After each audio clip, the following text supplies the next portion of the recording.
เรียนคำเมืองถึงในกระดองหอดถึงมาเนื้อปลายมือดันวันกันไหนไหนเพราะดีว่าใต้ฉางวี่เนี่ยมันเหี้ยวค่ะพี่น้องเขามันมือแบบเท่าว่ามันเป็นลูกฉางวี่ก็เอากันเนาะก็เพื่ออายุเอาค่ะมันใหญ่มากกว่าวันในกันเนาะปีย้อนเอาข้อกลางช่วงตักถึงพี่น้องมาปล่อยเอาขาดำบนจางเชียงแต่คือจะได้อยู่ดีกินวัดกับเมื่อนาเถิดมันนั่นไหนเขาในก่อนเด็กครับใส่แดงเนี่ย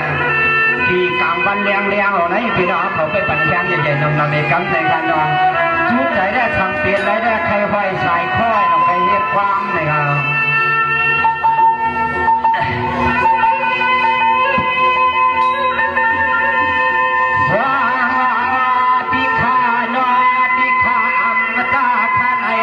เมื่อในเขาเปลี่ยนมือสิวานาควาง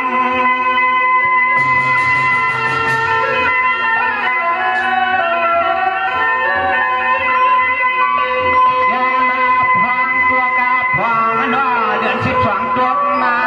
เปลี่ยนไฟดูพอเดือน3กัน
ก็จะให้มัน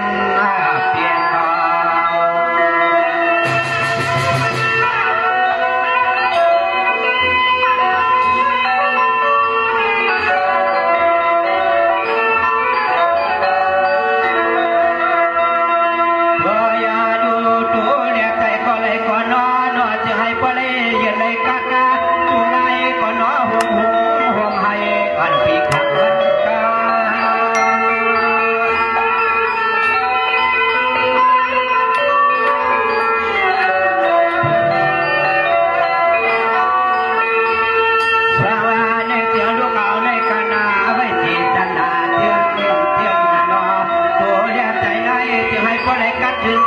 ให้พ่อรับผิดผู้ก่อผู้ควรจ้าเดี๋ยวให้พ่อตัวง่ายหมกควางถ้าคือเขาเห็นเขาฟังมาต่อยไว้พาส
กินถ้าได้กินหน้าลุงเรืองถ้าได้กินเรืองลุงเรืองผู้ขี่มาสวรรค์คำเอกด้านนอเสียงให้ก็เลยเหมือนแก้วดังขอความอ่อนถูกเอาย้อนมา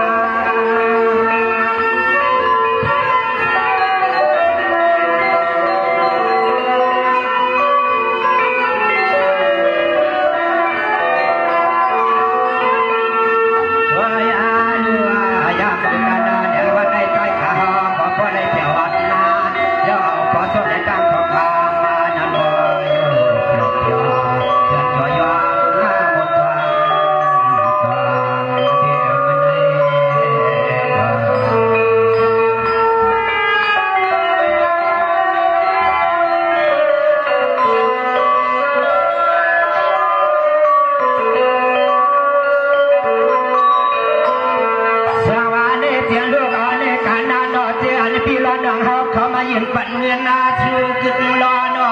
สายเขากึกปาดให้พ่อได้เป็นผู้สวยกิ้วยามยาเนาะย้อนบ่อยปันมือป้าปีลาน้องเราจะให้พ่อได้อยู่ยอเพื่อน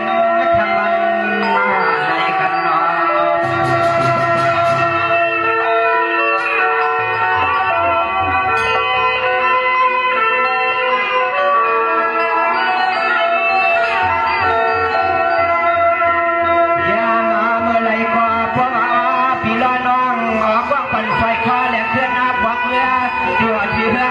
ก็จะให้ป้าอะไรเมื่อบนเสื้อเพื่อเกี่ยวกับห้อง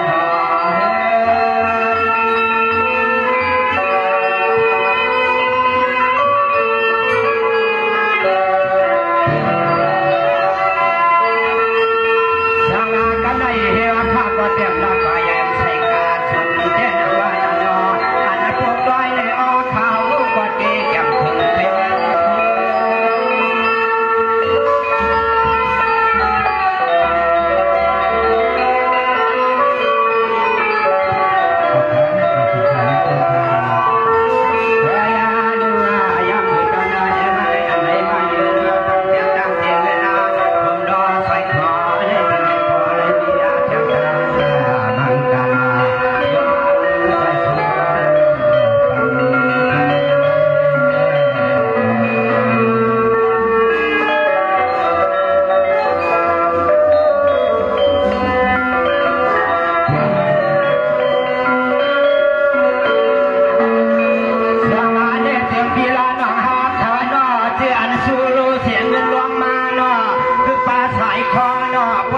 เมื่อดังเฮือนดังเย่ปีเจโคเงินโคคังให้พวกเล็กกำแค่ลงมาก็นอให้เปลี่ยน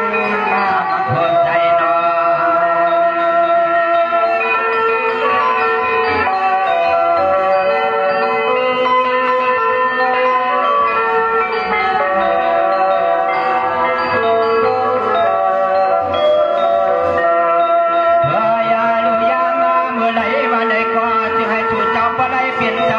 เจ้าเฮือนเจ้าข้าเจ้าเฮือนเจ็บว่าพี่ใจอีก